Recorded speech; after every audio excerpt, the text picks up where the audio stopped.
So for celebration, chew, chew, chew. Cheers. So maybe we just introduce ourselves a bit. Yeah, we are here in a holiday, a little cottage. And we are doing this the first time, so you might realize it's not super smooth, but we'll try to be casual. We're pretty much relaxed. Just had a shower with the fireplace, with our wine. We just thought it will be good chit-chat with each other, but also chit-chat with you guys and to tell our stories. So yeah, people ask us often how we ended up together with each other. I guess you might be good to answer that. Yeah, I have to say it is a very unique combination. Chinese and German living in New Zealand. Yeah, but somehow we ended up together and happily married for 6 years now. We are actually celebrating our 6-year anniversary today. So it worked out quite well. But how did we get here? So how we get here? Well, the short story is we were flatmates. We met each other in a flat where we had 9 people living together in a big apartment in CBD of Auckland, and all the 9 people were from different countries, different nationalities. So that's how we met. Yeah, basically, Vivian was landlord, the mom of the house. You make me sound very old. I'm not the mom of the house. I was just the kind of the manager. one who was running it, the most professional one, the one who makes things work out. So I moved in, and then we got to know each other, and at some point I just couldn't help but liking her and liking her more, and then I couldn't stop my thoughts about her, and then I wrote a letter to her that I like her. And you took that, firstly, not that serious. I guess, yeah, because I didn't have a good impression about Western guys, because they seem very easy, like they start dating a girl very easy and very fast, and I just thought he's one of those guys who never take relationships seriously. But yeah, I kept persisting, and I wrote another letter. I just realized in the end, especially when he wrote that very long letter, I just thought, oh wow, this guy is serious. So it's not like that guy, they just want 1 month relationship. So of course they won't take too much time to chase a girl. But Jonas did take his time. He was very patient with me, and in the end I was very touched and moved. Just decided to give him a chance. If actually any guys are listening, I'm not sure, but if guys are listening, then persistence pays out. Yeah. And anyway, so I guess, yeah, long story short, then she gave in, and she took me through all those steps, tried to really make sure I'm the right guy, and I passed her tests, and then we got married. I have to say we both didn't fall in love at the first sight. It's more like relationship or friendship has grown, so it was very good. We had a good foundation for our romantic relationship. It all started from friendship. I think it's a good thing for young people. Don't fall in love too fast. it's good to grow in love. Somehow I felt it's better for the marriage. Just my personal opinion. Yeah. And you're talking too much. With the process, maybe because of the wine. Okay, let's move to the next question. So another question that we get often asked is whether the dating cultures or the ways how we date is different between the cultures. I'm actually not sure. I think it's quite different. You know, the love stories in Chinese or Korean movies or TV series, they are just always very slow. If a guy or girl fall in love, but they always trying to be in this secret, bittersweet love. How can I call it? They don't speak it out that fast. They might secretly love a guy or girl, for years. They never want to speak out. That kind of plot happens a lot in Asian soap operas. But it hardly happens in Western movies. Generally speaking, I guess we Westerners, we are Fast. more upfront, more, speaking things out, bolder. Yeah. We're not that shy. You Asians, you are often a bit shy and holding back. Somehow in our Asian culture, we feel it's a bit more romantic if you don't get so direct and bittersweet pain. Yeah, and that's all our love stories.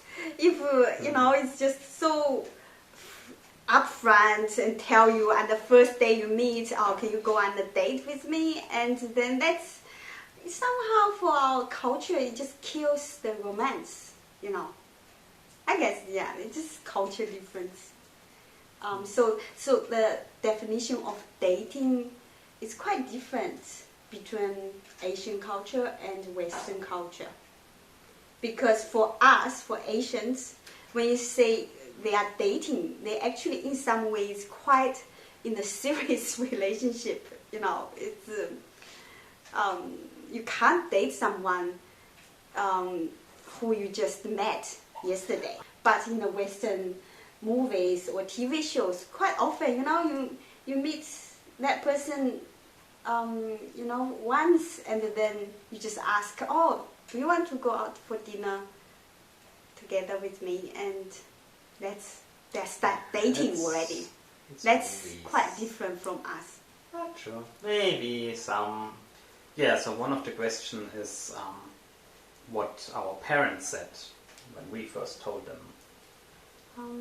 My parents a bit shocked, I think. I think they didn't think I will meet a German in New Zealand. They just felt it's a bit interesting, I have to say, in the beginning. Of course, later when it comes to real life circumstances, they realize it's actually not that pleasant because Jonas can't speak Chinese at all, so my parents can't communicate with him. Normally, Chinese parents will have certain expectations on son-in-law. For example, the son-in-law will do something specific to please them, to buy gifts, to say nice things. But all this kind of thing, Jonas just don't know how to do it. And so I guess occasionally I can say my parents are not entirely happy with that. Maybe sometimes they wish I could get a Chinese person because they can't communicate with their son-in-law. That's a little bit, that's the ultimate challenge. Yeah, the ultimate challenge for them. Yeah, that's actually, for me personally, one of my biggest challenges is to satisfy my parents at home or to please them in some way. Yeah, because for them it's also very hard to see their son leave with such a distance. It is hard. And then the communication, they were forced to learn English because William doesn't speak any German. Yeah, we are I think a little bit even more special than the normal cross-cultural marriage, because we have three countries involved, three cultures involved, and three languages involved. From China and from Germany, but we live in neither of those. We live in a third country, New Zealand. Yeah. So it became more challenging. Yeah, it is more challenging than in other situations. Yeah. And related to that, another question that is that question whether we would actually recommend other people to find someone from a different cultural background or different country. And yeah, so I think I wouldn't. Of course, in some way I would. I really, first of all, I really like other cultures. I'm someone who's really going out and really like to explore and experience that. And from that aspect, definitely go for it. But on the other hand, if you have to move far away from your family, then it's definitely a big challenge, and I would not recommend that. It's okay, many people will be able to do that, and you'll get by, we make it work, but it is a big challenge. Yeah, I also feel it depends. I would recommend some of my friends to have to try cross-cultural marriage, but some of them I wouldn't even, encourage them to even to date someone from different culture. But for some people, naturally, really, they're already quite an international citizen or global citizen. I have to say, if we see in their nature to love different cultures, and they might even love that challenge, So I guess for those people who are always open-minded, interested in different cultures, I would really recommend go for it, because based on our own experience, even though we had challenges, we still really enjoying our marriage, enjoying the different culture. It does definitely enrich your life. If you come from different countries, you travel, like we traveled through China a bit and through Germany. Those things that I learn about China and about the culture, and then being invited to their rituals and everything. It is partly eye-opening, partly it changes you, it makes you more accepting, it makes you realize how, in some way, how we are all just different people. How we're different but still the same. Yeah, exactly. So we might love different food. For example, I love tofu, but Jonas loves Chinese cheese. think that cheese is butter. No, it looks like soap. Soap, yeah. No, that's, yeah, sorry.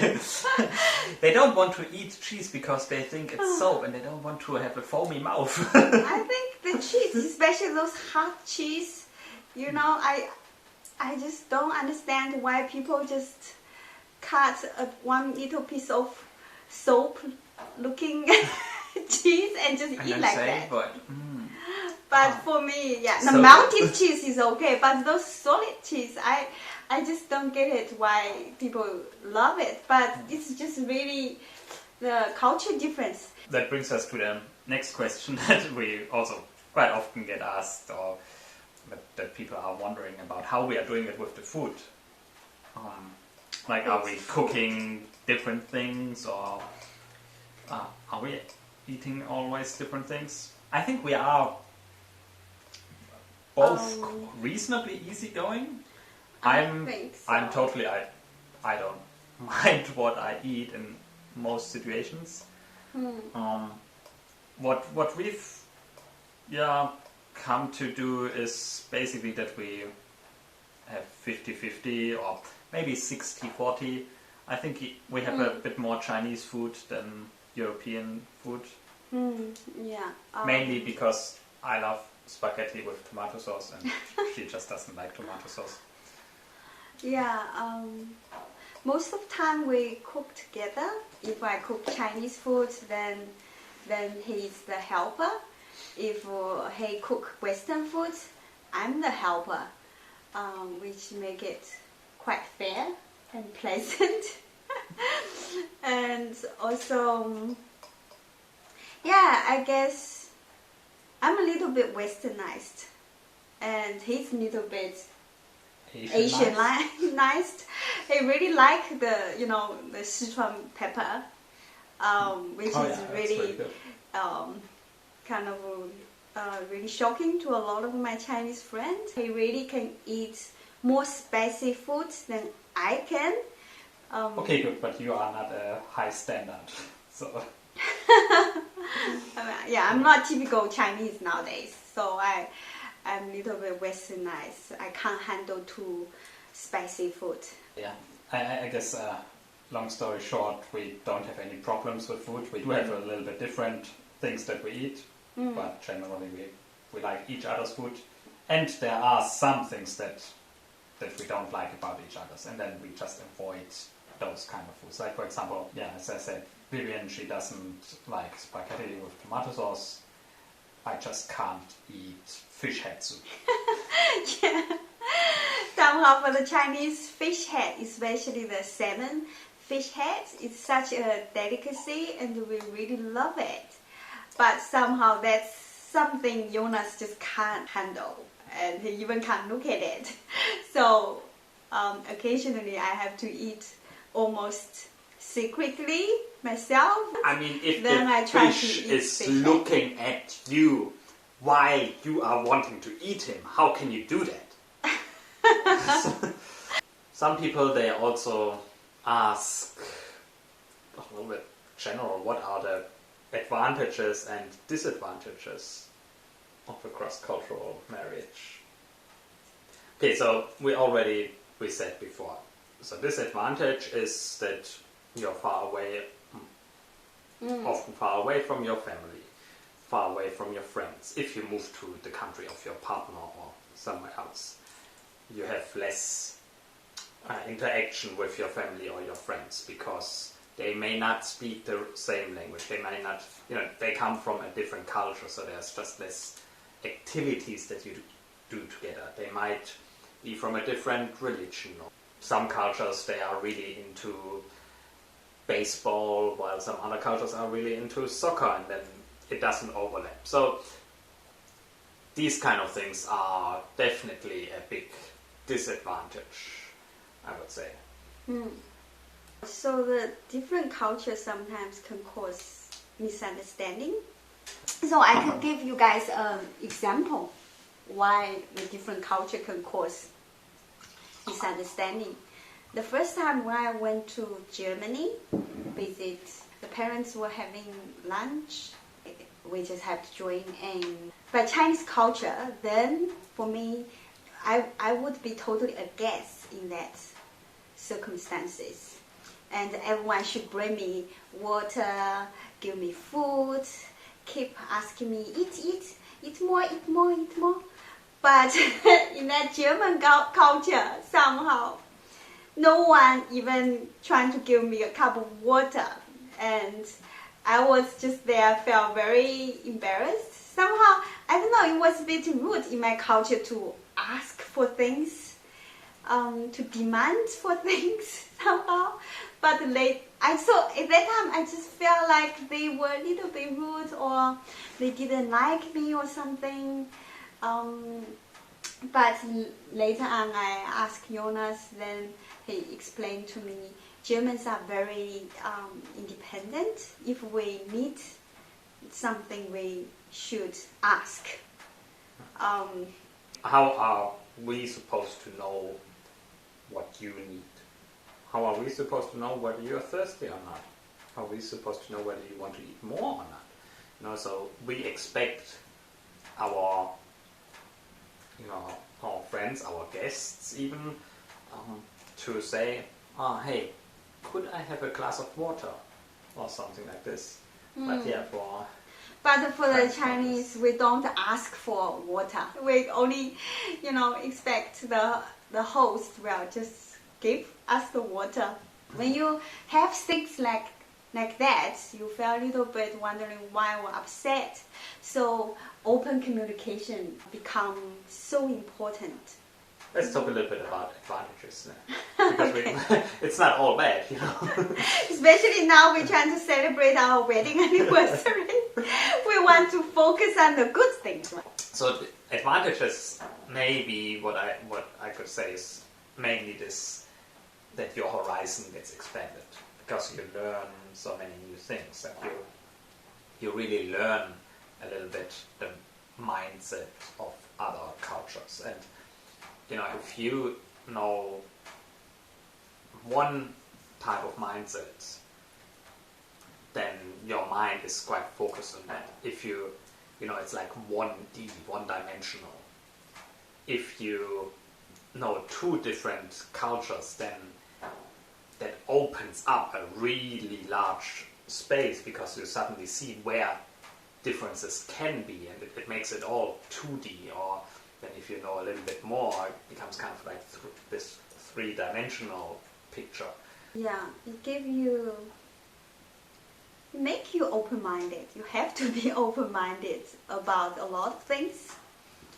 And it does enrich your life, as you mentioned it.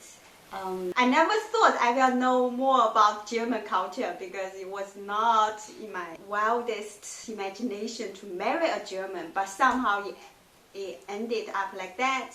So I have to go to Germany often and to know the culture, trying to learn that language, just to really make your life richer in general and more interesting. And one very important advantage is you have another point in another country you always can go to visit. Like if I want to go to China, no problem. Her family is there waiting. We can spend all the time we want there. We don't need to pay for hotel fees. Yeah, so we can travel a lot. The last question. Some of my friends asked us, we have been married for more than 6 years now, but somehow we still look like so much in love.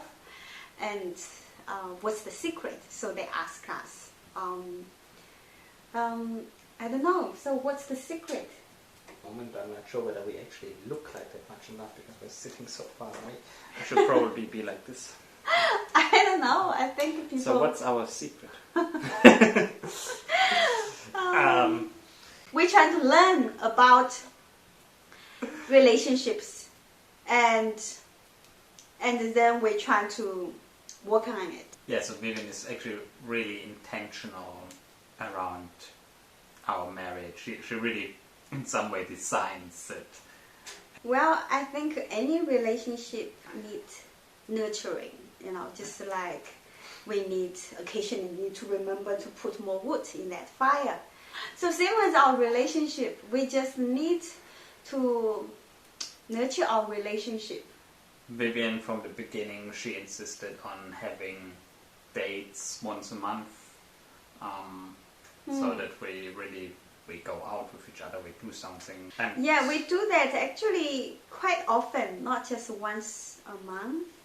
We do it almost every week, trying to spend time together, go out for walk together. But once a month, we have a little bit more official. We actually want to tell you about this love letter. So I know nowadays not many people even write letters, everything's on a phone or a computer. But then I decided to write each other letters, and we found it's very romantic, and we can write down something. It's very hard to speak it out, So being a designer, I just don't want to write on any kind of piece of paper. So I actually designed a love letter template. It actually has love, truth, and love. So it has certain structure. It will help you to write. You know, in a love letter, if you do it every month, then at some point you start to write about something totally... No I don't know, substance. yeah, no substance. Nobody's interested in that. You're writing about how your day was or whatever. Yeah. The weather is fine. But with this, I was forced to think about, okay, what do I love about her? And then what we would want to improve. Again, something else that I really love about her. We also don't want to say just the good things. So the structure it's called love, truth, and love. It's like a sandwich. We will sandwich the not so positive thing in between two really nice and sweet comments, and then that makes it nice and digestible, and we still continue to improve. So we write each other this kind of letter every month during our really little bit formal official date. We try to read it out. We found to speak out. It also makes a difference. If you just quietly read it, don't hear that person to say it, somehow has less effect. So nowadays we decided to we write the letter, then we read the letter out loud to each other. We found that's just really sweet and also very fruitful, because we are not just always wish-washing, talking about sweet things. We do communicate. If there's something we are not that happy on another person, we will talk about it, but we talk about it in love. And we do that every month. It just really helps.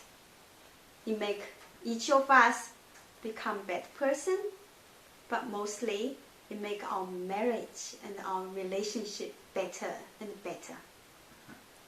Yeah, I guess that's probably the secret to our marriage. For those couples, especially if they fight a lot, they should try these love letters. And it's free. Just go to my website and download this love letter template. And I just really hope all of you can have better relationship and better life.